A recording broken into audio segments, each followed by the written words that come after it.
Assalamualaikum warahmatullahi wabarakatuh. Alhamdulillahirabbil alamin wa bihi nasta'inu ala umurud dunya waddin. Wassalatu wassalamu ala asrofil anbiya wal mursalin wa ala alihi wa sahbihi wa man tabi'ahu ila yaumiddin.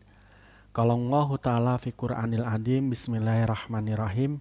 Rabbi shrah li sadri wa yassir li amri wahlul 'uqdatam min lisani yafqahu qauli. Subhanaka la ilma lana illa ma 'allamtana innaka antal alimul hakim. Kaum muslimin dan muslimat dimanapun Anda berada, perkenankan dalam kesempatan ini saya membahas tentang pondasi keilmuan dalam agama Islam. Di dalam agama Islam ada ilmu-ilmu yang lebih diutamakan untuk dipelajari terlebih dahulu dibanding ilmu yang lain. Ilmu-ilmu itu adalah pertama ilmu tauhid, ilmu fikih, dan juga ilmu tasawuf. Apa itu ilmu tauhid? Apa itu ilmu fikih? Apa itu ilmu tasawuf? Kita akan jelaskan pada poin-poin berikut. Yang pertama, ilmu tauhid. Menurut definisinya, ilmu tauhid ini ada yang mengatakan bahwa ilmu tauhid adalah filsafat mencari prinsip-prinsip teologi Islam melalui dialektika. Jadi ilmu ini adalah ilmu filsafat tentang prinsip-prinsip teologi, yang mana cara menggali filsafat ini atau menggali prinsip filsafat ini adalah dengan cara dialek, dengan cara adu argumen. Sementara ada juga yang mengatakan bahwa ilmu tauhid adalah al-ilmu yubhathu fi itsbatil aqaidid diniyah bi adillatil yaqiniyah al-aqliyah wa naqliyah allati tazilu kullu syakin.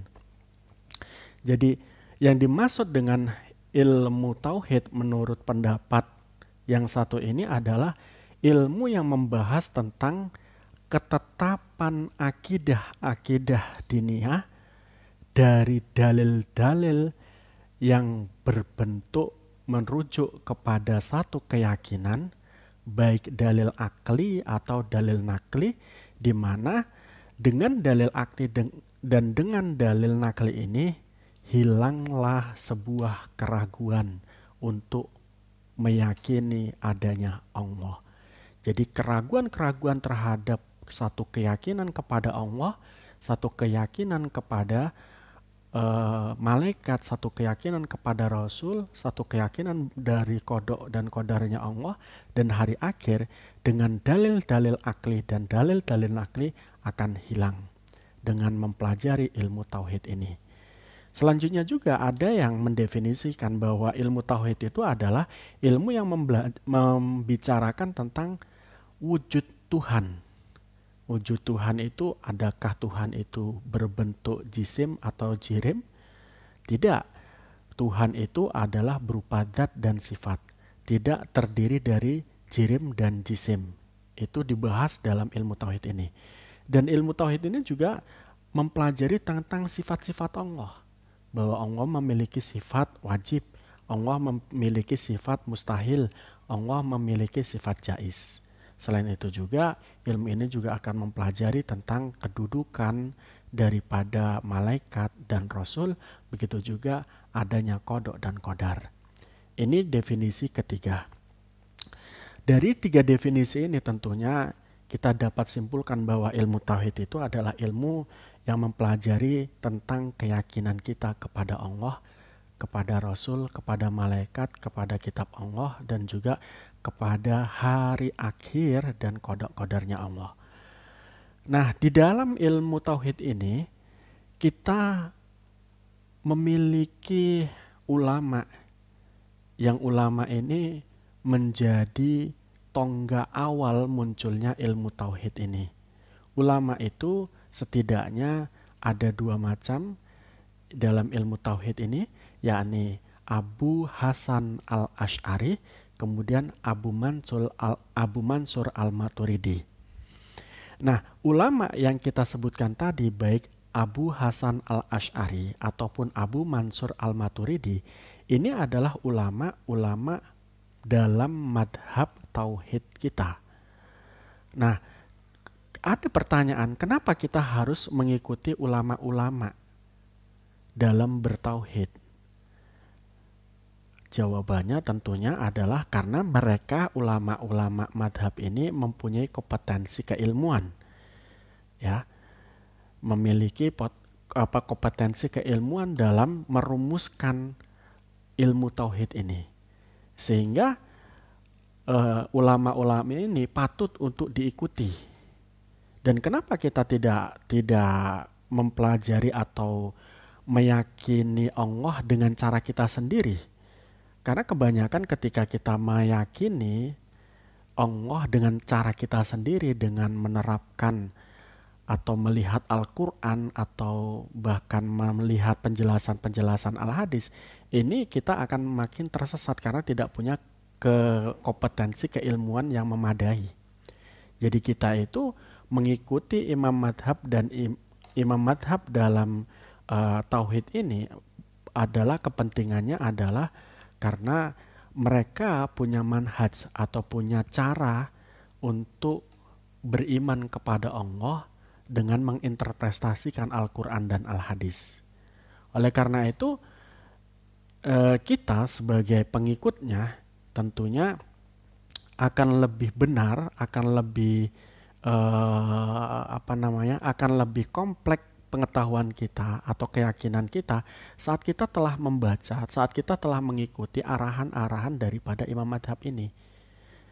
Ya, kenapa? Tadi yang saya katakan bahwa imam madhab ini merupakan memiliki kompetensi untuk diikuti sebagai imam madhab. Nah, imam-imam madhab ini, kenapa hanya imam madhab ini saja yang kita ikuti? Pertanyaannya selanjutnya begitu. Karena imam madhab ini, yang ada dua ini, yakni Abu Musa al-Asy'ari atau Abu Hasan al-Asy'ari, kemudian Abu Mansur al-Maturidi, ini adalah dua orang yang dalam manhaj berpikir tauhidnya ini dianggap oleh Ahlus Sunnah wal Jamaah benar. Jadi selain mereka memiliki kompetensi sebagai imam madhab yang memiliki keilmuan yang tinggi, beliau ini juga dari rumusan-rumusan pemikiran beliau ini memiliki akurasi atau kebenaran yang begitu tinggi dibanding imam-imam madhab dalam tauhid yang lain. Nah, kemudian imam madhab Abu Hasan al-Asy'ari kemudian Abu Mansur al-Maturidi ini dibingkai dalam bentuk manhaj fikir dalam ilmu tauhid yang disebut dengan Ahlus Sunnah wal Jamaah, di mana dua tokoh ini menafikan ajaran-ajaran dari firqah-firqah yang lain. Dalam kaitan ini Jabariyah, Qadariyah, kemudian Syiah, Murji'ah dan lain sebagainya. Nah, dengan adanya mengikuti imam madhab ini berarti kita tidak mengikuti aliran-aliran yang lain tadi, yakni Qadariyah dan lain sebagainya tadi yang saya sudah sebutkan. Nah, kebenaran dalam berpikir para imam madhab ini bisa ditengarai dan bisa kita lihat saat mereka berpendapat tentang adanya sifat dan zat Allah. Jadi Allah itu tidak berupa jisim, tidak berupa jirim sebagaimana makhluk memiliki jirim dan jisim. Allah itu tidak butuh jisim, tidak butuh jirim untuk keberadaannya. Allah hanya punya sifat, punya zat, dan zatnya Allah tidak sama dengan kita, begitu juga sifatnya Allah tidak sama dengan kita. Mereka juga berpendapat bahwa Abu Hasan al-Asy'ari dan Abu Mansur al-Maturidi ini berpendapat bahwa Allah memiliki sifat wajib, sifat jaiz, sifat mustahil. Sifat wajib Allah itu ada maknawi dan ada maknawiyah menurut mereka berdua. Nah, walaupun nanti dari satu imam ini mengatakan sifat Allah itu hanya sifat ma'ani saja, tidak ada sifat ma'nawiyah, sehingga sifat Allah itu ada 13 ketika tidak ada sifat ma'nawiyah.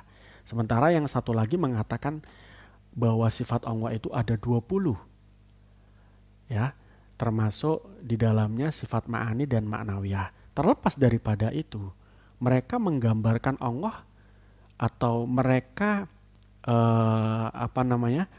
mensifati Allah dengan cara yang benar. Dalam kaitan ini sifat-sifat Allah itu dirumuskan dari eksplorasi mereka terhadap Al-Quran dan Al-Hadis, di mana Al-Quran dan Al-Hadis itu mengatakan wallahu sami'um basir, Allah maha mendengar dan maha melihat. Nah, dalam kaitan ini Allah basirun, ya, Allah basirun sami'un, ya. Dalam kaitan ini begitu. Jadi sifat-sifat ini diambil dari Al-Quran. Sementara seperti Jabariyah mengatakan Allah tidak memiliki sifat. Hal ini tentu bertolak belakang dengan Al-Quran. Nah, oleh karena itu, karena kebenaran atau karena sesuaian pemikiran mereka dengan Al-Quran, ya, pemikiran Abu Hasan al-Asy'ari dengan Abu Mansur al-Maturidi ini dengan Al-Quran, maka imam ini, yakni dua imam ini dianggap sebagai imam yang perlu diikuti dalam ilmu tauhid. Dan selain itu juga banyak alasan lagi yang mungkin menguatkan bahwa dua imam ini menjadi atau layak menjadi imam tauhid, begitu ya. Nah, begitu. Jadi dalam bertauhid kita memiliki imam yang wajib kita anut. Dalam kaitan ini adalah Imam Abu Hasan al-Asy'ari atau al-Asy'ari, kemudian Abu Mansur al-Maturidi atau disebut dengan Imam al-Maturidi. Dalam ilmu tauhid, selain kita mengetahui imam madhabnya, ilmu tauhid juga kita bisa bedakan ilmu tauhid dengan ilmu yang lain dengan cara melihat mabadi asyarahnya. Jadi semua ilmu memiliki mabadi asyarah, di mana mabadi asyarah ini adalah satu unsur yang membedakan ilmu satu dengan ilmu yang lain. Ya, ilmu tauhid akan berbeda jika dilihat dari mabadi asyarah dengan ilmu fikih. Jadi ilmu tauhid akan berbeda dengan ilmu fikih ketika melihat mabadi asyarahnya. Dalam kaitan ini, isi daripada mabadi asyarah yang kemudian bisa membedakan satu fan ilmu dengan ilmu yang lain ini, isinya apa saja? Yang pertama adalah definisi. Definisi ini akan membedakan ilmu satu dengan ilmu yang lain. Dalam kaitan itu, definisi ilmu tauhid adalah al-ilmu, ya, tadi disebutkan al-ilmu yubahatsu fi itsbatil aqaidid diniyah bi adillatil yaqiniyah al-aqliyah wa naqliyah lati tazilu kullu syakin. Jadi ilmu tauhid itu menurut definisinya adalah ilmu yang membahas tentang penetapan akidah agama diambil dari dalil-dalil yang menunjukkan satu keyakinan, baik itu dalil akli atau dalil nakli. Kemudian dengan dalil akli dan dalil nakli ini bisa menghilangkan satu keraguan tentang keyakinan kepada Allah. Ini menurut definisinya. Sementara itu di dalam mabadi asyarah juga ada objek. Jadi objek daripada ilmu tauhid ini apa? Ilmu tauhid ini objeknya adalah zat Allah. Dan objek dari ilmu tauhid itu adalah sifat Allah. Intinya adalah ilmu tauhid itu akan mempelajari tentang Allah, mempelajari tentang malaikat, mempelajari tentang nabi, ya, keyakinan terhadap malaikat, keyakinan terhadap nabi, keyakinan terhadap Allah, kodok dan kodar, kemudian hari akhir. Ini akan kita pelajari di dalam ilmu tauhid itu. Nah, selanjutnya selain ada definisi, ada objek, ada juga buah atau manfaat mempelajari ilmu tauhid. Manfaat daripada mempelajari ilmu tauhid tentunya adalah menambah keyakinan bagi orang yang sudah beriman, sementara bagi orang yang belum beriman adalah berimannya seorang yang belum beriman. Kemudian keutamaan mempelajari ilmu tauhid ini adalah ilmu tauhid itu ibarat pondasi yang awal untuk kita bisa masuk surga. Kunci awal kita bisa masuk surga. Dengan ilmu tauhid ini kita dapat beriman. Ketika kita sudah beriman, kita sudah punya jaminan untuk masuk surga walaupun ya kita dimasukkan neraka terlebih dahulu. Itu ya. Selanjutnya itu keutamaan ilmu tauhid. Kemudian nisbatnya. Ilmu tauhid ini dinisbatkan kepada siapa? Ya. Kepada siapa? Ilmu tauhid ini adalah dinisbatkan kepada dinisbatkan kepada kepada ilmu lain. Kalau dinisbatkan kepada ilmu lain, ilmu tauhid ini menduduki ilmu yang utama menurut ulama ilmu tauhid. Jadi dia adalah ilmu yang paling utama sebelum mempelajari ilmu-ilmu yang lain. Nah, kemudian wadiknya, peletak pertama ilmu tauhid ia adalah Allah dan Nabi, ya. Kemudian adalah imam madhab yang meletakkan sendi-sendi ilmu tauhid itu. Imam madhab yang dimaksud adalah Imam Asy'ari dan Imam Al-Maturidi. Nah, nama lain ilmu tauhid. Nama lain daripada ilmu tauhid adalah ilmu akidah, ilmu usuluddin, ilmu kalam, ilmu ma'rifat, ilmu hakikat, ilmu tauhid. Ini nama-nama lain daripada ilmu tauhid. Nah, selanjutnya sumber ilmu tauhid. Sumber ilmu tauhid itu diambil dari mana? Dari Al-Quran dan Al-Hadis dan akal sehat. Jadi dasar daripada ilmu tauhid itu tadi kan kita sudah nyatakan bahwa dalam ilmu tauhid ini ada dalil akli dan ada dalil nakli. Dalil akli maksudnya adalah akal sehat kita untuk mencari bukti-bukti adanya Allah. Kemudian dalil nakli adalah Al-Quran dan Al-Hadis, di mana Al-Quran dan Al-Hadis ini menunjukkan kita kepada Allah. Nah, selanjutnya selain ada istimdadnya atau sumber ilmu ini, ada juga dalam Mabadi Asyarah bagaimana hukum dari mempelajari ilmu ini. Mempelajari ilmu ini adalah wajib ain atau fardu ain, di mana kita ketahui wajib ain atau fardu ain ini adalah satu kewajiban yang diperuntukkan atau yang ditaklifkan kepada individual atau individu seseorang. Artinya seseorang ketika tidak mempelajari ilmu ini maka akan berdosa. Itu ketika kita dihukumi fardu ain untuk mempelajari ilmu ini. Jadi ilmu ini dipelajari secara atau berhukum fardu ain. Nah, kemudian masalah-masalah yang dipelajari dalam ilmu ini ya tentunya sifat-sifat Allah, kemudian zat Allah, sifat-sifat Rasul, kemudian sifat-sifat malaikat dan lain sebagainya yang berkaitan tentang keyakinan dalam rukun iman. Setelah kita mengetahui apa itu ilmu tauhid, sekarang kita masuk kepada ilmu fikih.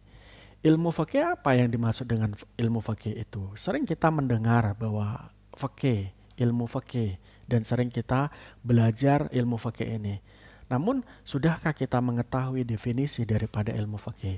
Ilmu fikih adalah ilmu bi ahkami syari'al amaliyah al-muktasibatu min adilatiha at-tafsiliyah, bahwa ilmu fikih adalah ilmu yang mempelajari tentang hukum-hukum syariah yang bentuknya adalah amaliyah, yang mana diambil dari dalil-dalil terperinci. Jadi ilmu fikih itu adalah ilmu hukum syariah yang bentuknya amaliyah. Contohnya amaliyah ini adalah ubudiyah, ya kan, ibadah kepada Allah. Kemudian amaliyah yang bentuknya adalah muamalah. Amaliyah yang bentuknya adalah munakahah. Amaliyah yang bentuknya jinayah atau pidana. Ini semuanya hukum-hukum yang bentuknya amaliyah. Nah, ada juga yang mengatakan bahwa ilmu fikih itu adalah satu bidang ilmu syariat yang secara khusus membahas tentang permasalahan-permasalahan hukum yang mengatur aspek kehidupan manusia, baik kehidupan pribadi, bermasyarakat, ataupun kehidupan manusia dengan Tuhannya. Jadi ilmu fikih itu adalah ilmu yang membahas tentang ilmu syariah yang berkaitan tentang masalah-masalah hukum, ya, yang dalam kaitan ini hukum-hukum itu mengatur kehidupan manusia dengan manusia, kehidupan manusia dengan Tuhannya, atau kehidupan manusia dengan pribadinya. Itu menurut satu definisi fikih, menurut ulama yang lain. Kemudian ada yang mendefinisikan juga bahwa ilmu fikih itu adalah ilmu pengetahuan seorang muslim tentang kewajiban dan haknya sebagai hamba. Jadi ilmu fikih adalah ilmu yang mempelajari tentang kewajiban dan hak dari seorang hamba kepada Tuhannya. Itu menurut definisi yang lain. Dalam ilmu tauhid ada imam madhab, dalam ilmu fikih pun juga ada imam madhab. Di dalam ilmu tauhid tadi ada 2 imam madhab, sementara di dalam ilmu fikih ada 4 madhab. 4 madhab itu adalah Abu Hanifah, atau bisa kita kenal dengan Imam Hanafi. Ya. Kemudian ada Imam Malik, atau bisa kita kenal dengan Anas bin Malik. Kemudian ada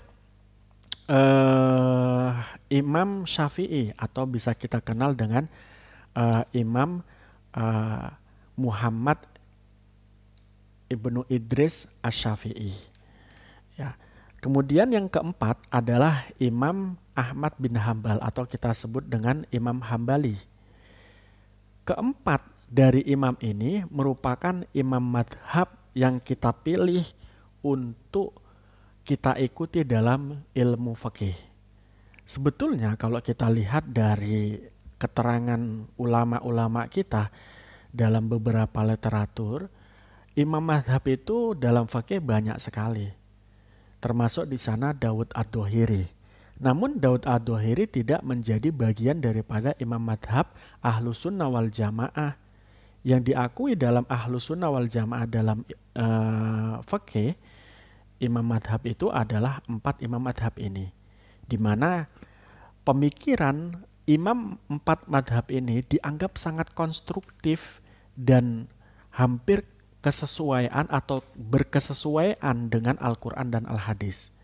Nah, sementara tadi Imam Daud Ad-Dohiri ini cara berpikir dalam berfikih itu tidak konstruktif sebagaimana berpikir konstruktifnya para imam madhab yang 4 ini. Nah, dalam kaitan ini kita ambil contoh adalah cara berpikir Imam Daud Ad-Dohiri dalam hal khitbah contohnya. Jadi dalam pendapat Daud Ad-Dohiri, dalam saat kita berkhitbah atau melamar, itu diperkenankan kita melihat tubuhnya perempuan yang akan kita lamar. Nah, sementara itu dalam kaitan ini, kita dalam hal normal tidak diperkenankan melihat aurat perempuan. Nah, kok kemudian di dalam Daud Ad-Dohiri ini kok kemudian diperbolehkan ketika melamar melihat perempuan tersebut. Hal ini tentu bertolak belakang dengan prinsip syariat dan juga bertolak belakang dengan hak asasi manusia, di mana ketika kita melamar dengan caranya Imam Daud Ad-Dohiri, ini banyak sekali kemungkinan akan terjadi pelecehan-pelecehan seksual. Dalam kaitan ini ketika kita melamar diperbolehkan untuk membuka auratnya perempuan, ya, tubuhnya perempuan kita bisa lihat. Setelah kita lihat ternyata kita bisa tinggal begitu saja dan kita tidak nikahi. Ini maka akan menjadi bagian daripada pelecehan seksual. Nah, ini bertentangan dengan hak asasi manusia atau nanti pada gilirannya emansipasi wanita. Ini tidak berkesesuaian sehingga kita tidak pakai Daud Ad-Dohiri.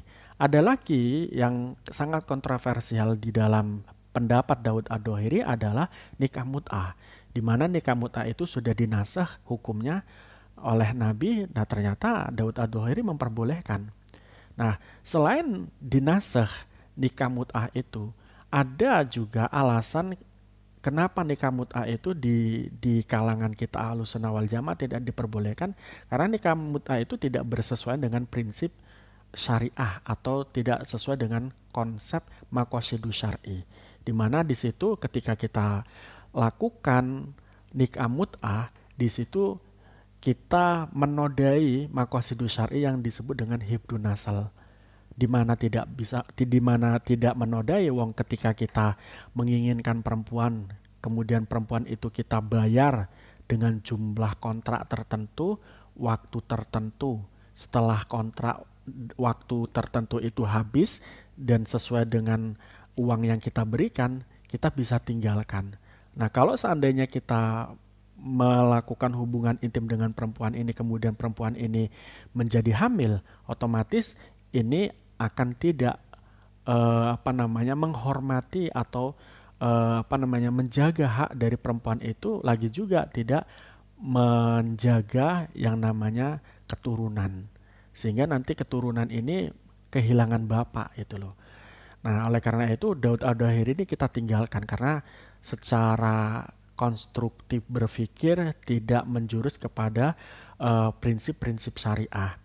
Nah, ada pertanyaan menarik yang sering dilontarkan kepada kita. Kenapa kita harus bermadhab? Kenapa kita tidak langsung saja kepada Al-Quran dan Al-Hadis? Sekali lagi, sebagaimana saya tadi katakan bahwa kita ini tidak punya kemampuan untuk menggali hukum langsung dari Al-Quran dan Al-Hadis, meski Al-Quran dan Al-Hadis itu adalah kitab suci kita, ya, dan hadis adalah pegangan kita, ya.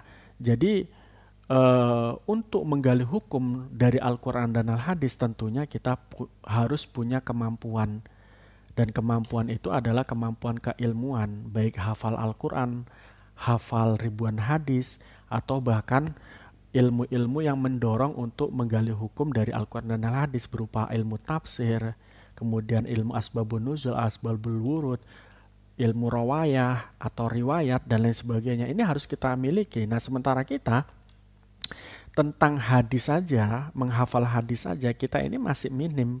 Sehingga sering sekali kita itu terjebak dalam sebuah teks, di mana teks hadis itu atau Al-Quran itu ada yang dinasah, ada yang tidak dinasah, kan gitu. Ada yang dihapuskan hukumnya, namun kemudian kita tetap menggunakannya. Nah, dalam kaitan ini contohnya yang sering kita hafalkan hadis itu adalah nahaitukum ang ziyaratul kubur. Ketika kita hanya hafal nahaitukum ang ziyaratul kubur, ya, yang artinya adalah kita dilarang untuk ziarah kubur oleh Nabi, maka kemudian kita akan meninggalkan ziarah kubur. Sementara di sana ada hadis lain yang mengatakan fazuruha fa innaha tudzakirukumul maut, ya, maka berziarahlah kamu untuk mengingat bahwa dengan ziarah itu nanti kamu akan mengingat kematian. Kalau kamu sudah mengingat kematian, niscaya kamu akan berhati-hati dalam hidupmu. Nah, ini ada semacam itu. Jadi yang satu hadis melarang, satu hadis memerintahkan. Nah, ini dalam kaitan ini perlu ilmu usul fikih untuk mengkompromikannya, kan gitu. Dan kita tidak punya itu, tidak punya kekuasaan itu, kecuali melihat dari manhaj para imam madhab ini. Sehingga kita tidak mungkin, ya, berijtihad langsung dari Al-Quran dan Al-Hadis. Nah, pertanyaan selanjutnya, apakah ketika kita mengikuti imam madhab kita meninggalkan Al-Quran dan Al-Hadis? Tentu dalam kaitan ini tidak dibenarkan kalimat tersebut. Karena apa? Imam Abu Hanifah sendiri dalam berpikir, membentuk, merumuskan madhabnya itu juga berlandaskan Al-Quran dan Al-Hadis. Begitu juga Imam Maliki, Imam Syafi'i, Imam Hambali, Imam Hanafi. Mereka semuanya memiliki dasar Al-Quran dan Al-Hadis. Sebagaimana cerita yang paling terkenal tentang Mu'adz bin Jabal. Jadi ketika beliau diutus ke Yaman, beliau ditanya oleh Rasul, wahai Mu'adz bin Jabal, bagaimana kalau kamu dihadapkan pada satu hukum, sementara kamu jauh dari saya? Nah, pada saat itu Mu'adz bin Jabal mengatakan, saya akan melihat Al-Quran. Kalau tidak ada di dalam Al-Quran, saya akan melihat hadis-hadis yang engkau pernah tetapkan. Ya, hadis-hadis yang pernah engkau ucapkan, hadis-hadis yang pernah engkau perbuat. Nah, kalau tidak ada dalam Al-Hadis, bagaimana Mu'ad? Saya akan berijtihad. Nah, ijtihad itu sudah ada sejak zamannya Mu'ad bin Jabal ketika diutus ke Yaman. Karena pada saat itu antara Mu'ad bin Jabal dengan Nabi itu jauh. Ya, sehingga permasalahan-permasalahan yang notabene insidental atau terjadi begitu saja, ini membutuhkan keputusan yang cepat. Maka dalam kaitan itu dilihat Al-Quran, dilihat Al-Hadis. Kok tidak ada Al-Quran dan Al-Hadis, maka melakukan ijtihad.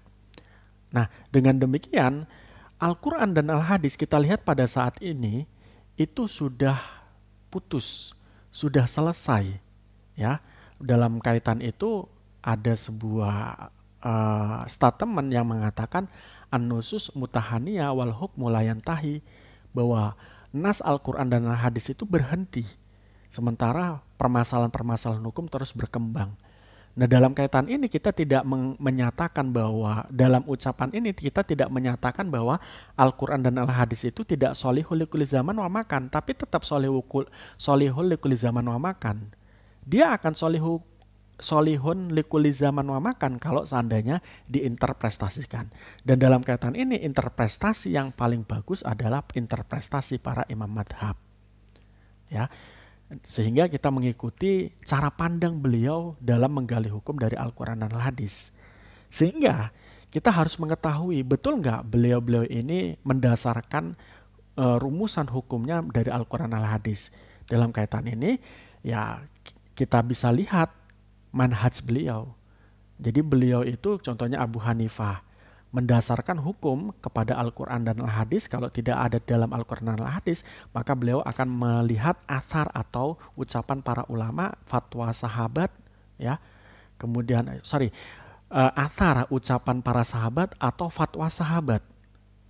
Ini beliau akan melihat itu. Kalau tidak ada dalam athar atau ucapan sahabat dan fatwa sahabat, beliau akan melakukan akan menggunakan metodologi istihsan, menganggap bagus sesuatu.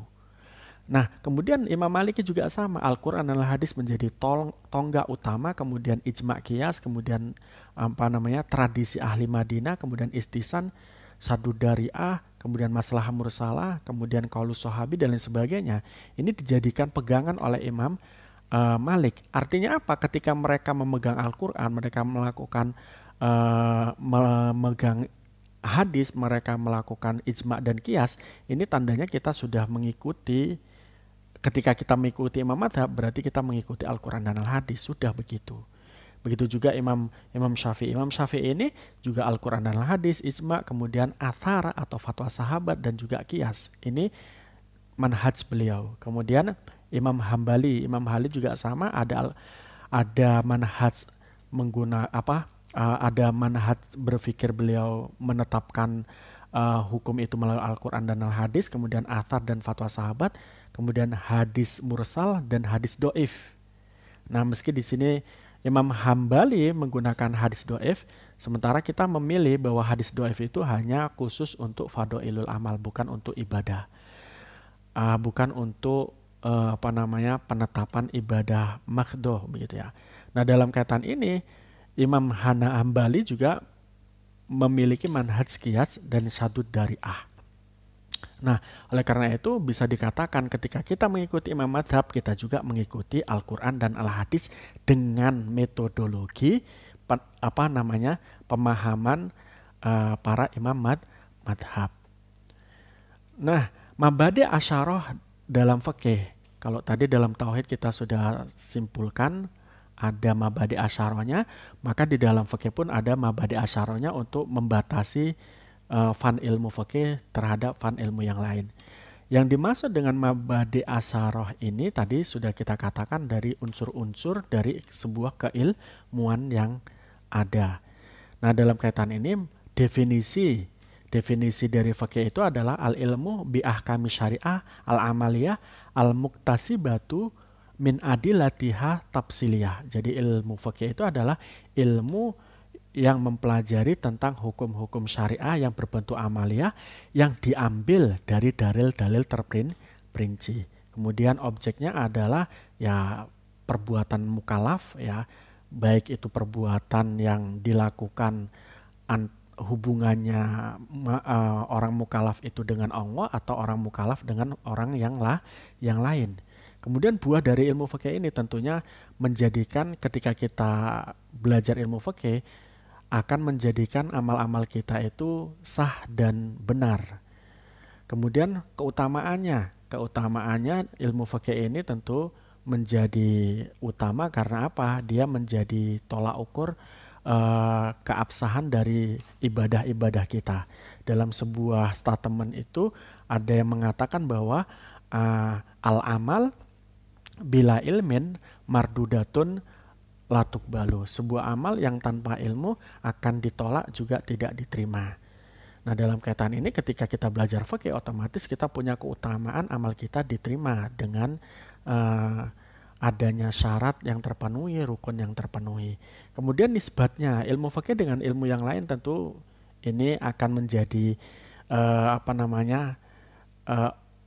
subjektif juga ya, tidak objektif karena memang yang mengungkapkan bahwa ilmu ini adalah ilmu yang paling utama di antara ilmu-ilmu lain gitu ya. Tapi sebetulnya ini berkorelasi atau berhubungan dengan ilmu lain untuk menguatkan satu sama lainnya.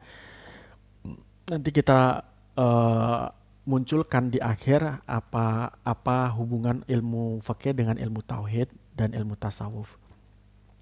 Nah, kemudian nisbatnya tadi udah, kemudian wadinya, peletak dasar daripada ilmu fikih ini tentunya Allah dan Rasul, kemudian para imam madhab yang 4 itu dan imam madhab yang lain ya. Kemudian term atau istilah daripada ilmu fikih ini, kalau dalam ilmu tauhid tadi kita kenal ilmu tauhid itu ilmu usuluddin, ilmu akidah dan ilmu ma'rifat dan ilmu kalam begitu. Kalau dalam ilmu fikih ini nama lain daripada ilmu fikih adalah ilmu furu, bukan ilmu usuluddin. Kalau ilmu usuluddin tadi ilmu tauhid. Kemudian sumbernya adalah Al-Qur'an dan Al-Hadis, kemudian ijma' qiyas dan lain sebagainya. Kemudian hukum dari mempelajari ilmu ini tadi, kalau ilmu tauhid itu wajib, ilmu ini juga wajib ain ya, atau fardu ain. Kemudian masalah-masalah yang dibahas dalam ilmu ini adalah tentu dalam kaitan ini adalah ubudiyah, muamalah, kemudian munakahah dan jinayat.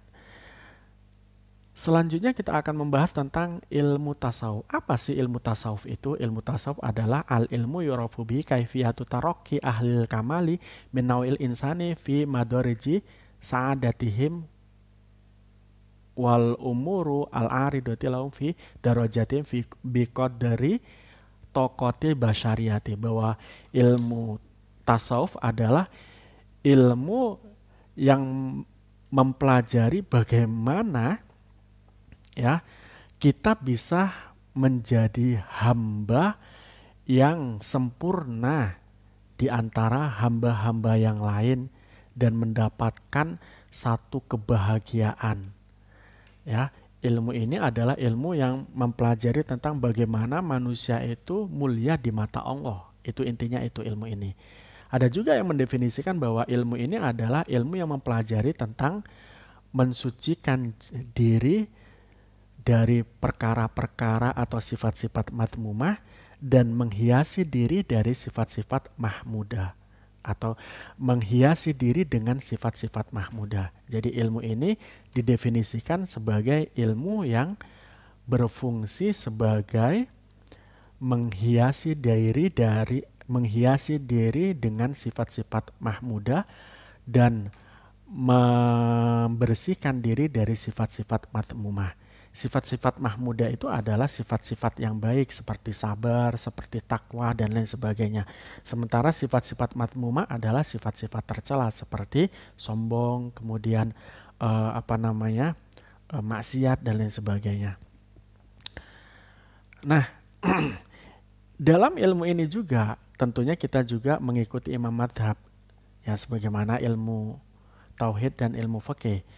Madhab dalam ilmu tauhid, ilmu tasawuf ini ya, ini adalah ada 2 imam madhab ya. Yang pertama madhab Abu Qasim Al-Junaidi Al-Baghdadi. Yang kemudian yang kedua adalah Abu Hamid Al-Ghazali, atau kita bisa kenal Syekh Junaid Al-Baghdadi, dan kemudian Imam Ghazali.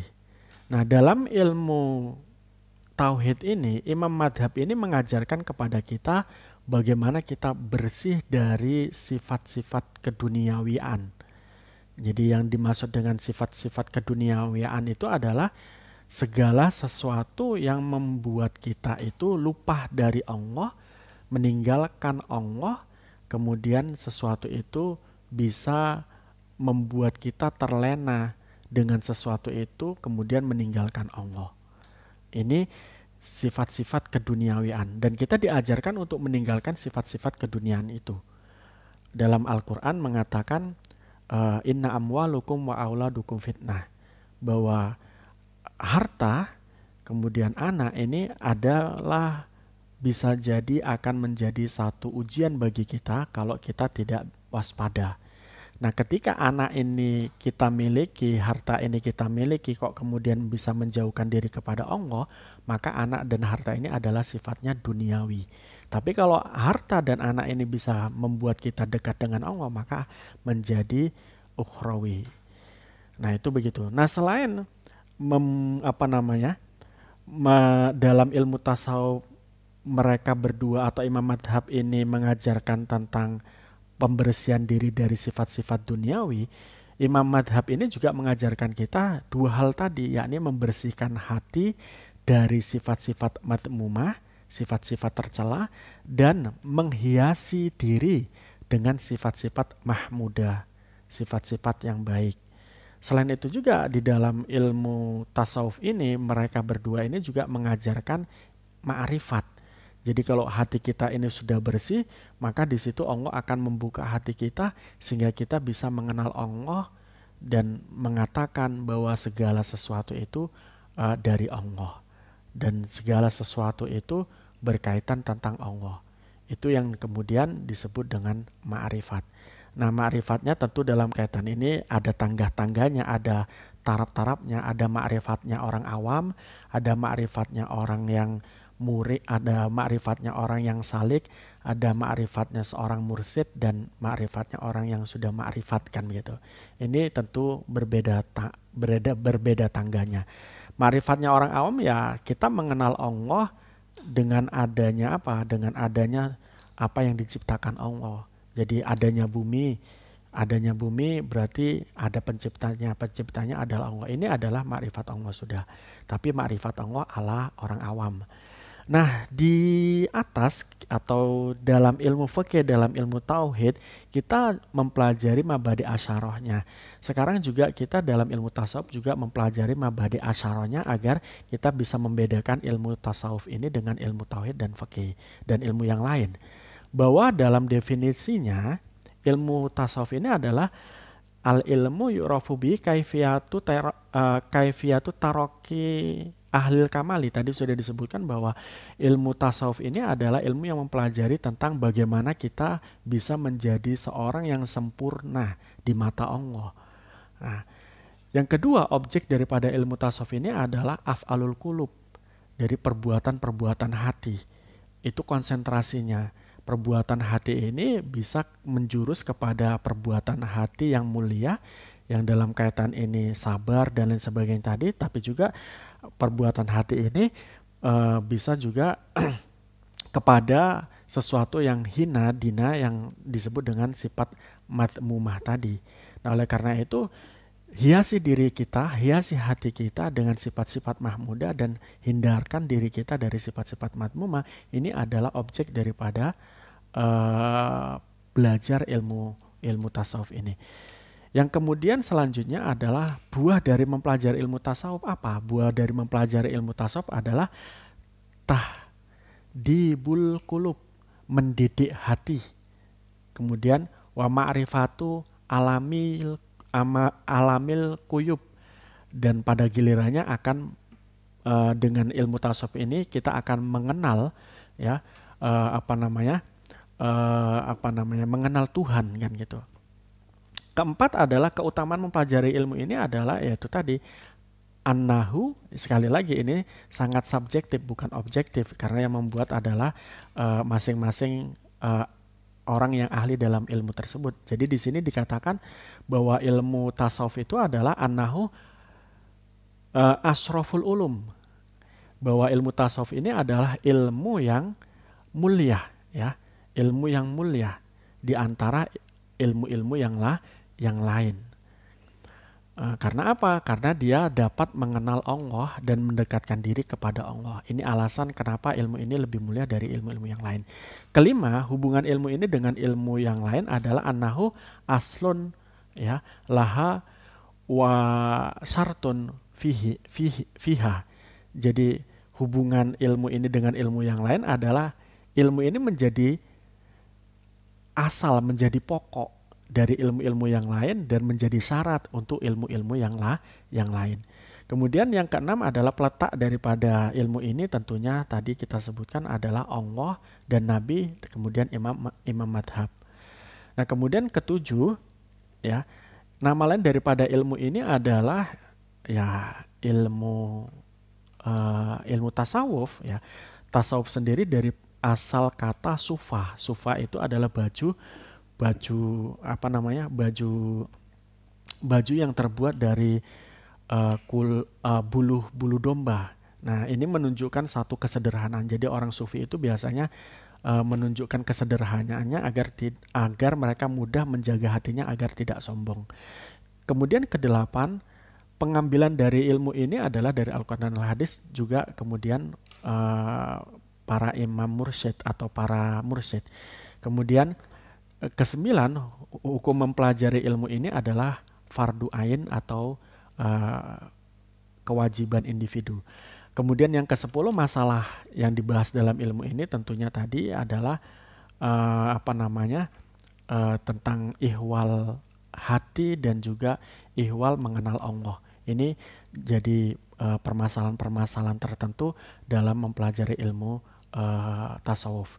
Nah selanjutnya, tadi saya katakan bahwa kita nanti akan mempelajari tentang hubungan ilmu tasawuf dengan ilmu fikih dan ilmu tauhid. Jadi ilmu tasawuf itu ada sebuah statement yang mengaitkan ilmu tasawuf dengan ilmu fikih. Dalam kaitan ini, man tasawwafa wa lam yatafaqquh fahuwa zindik. Barang siapa yang mempelajari ilmu tasawuf tapi tidak mempelajari ilmu fikih, maka dia kafir zindik. Dan barang siapa mantafaqquh walam yatasawuf fahuwa fasik. Barang siapa yang mempelajari ilmu fikih saja tanpa mempelajari ilmu tasawuf, maka dia fasik. Sementara mantafaqquh wa yatasawuf fahuwal haq. Barang siapa yang mempelajari ilmu tasawuf dan juga mempelajari ilmu fikih, maka ini dia akan mendapatkan satu kebenaran. Demikian yang bisa saya sampaikan. Kesimpulannya adalah bahwa dalam keilmuan yang pokok dalam agama Islam adalah 3, yakni ilmu fikih, ilmu tauhid, dan ilmu tasawuf. Ketiga ilmu ini adalah ilmu penting yang saling bertalian atau saling berhubungan, sehingga kita tidak dapat memisahkan ketiga-tiganya. Dan dalam tiga keilmuan ini kita harus mengikuti imam madhab. Dalam kaitan itu, dalam ilmu tauhid kita mengikuti Abu Hasan al-Asy'ari, Abu Musa al-Maturidi, Imam Asy'ari dan Imam Maturidi. Kemudian di dalam ilmu tasawuf kita mengikuti Imam Ghazali dan Syekh Junaid al-Baghdadi. Kemudian dalam ilmu fikih kita mengikuti imam 4, yakni Imam Maliki, Imam Hanafi, Imam Syafi'i, dan Imam Hambali. Itu yang mungkin bisa saya sampaikan, kurang lebihnya saya mohon maaf. Wabillahi taufiq wal hidayah wa ridho wal inayah. Assalamualaikum warahmatullahi wabarakatuh.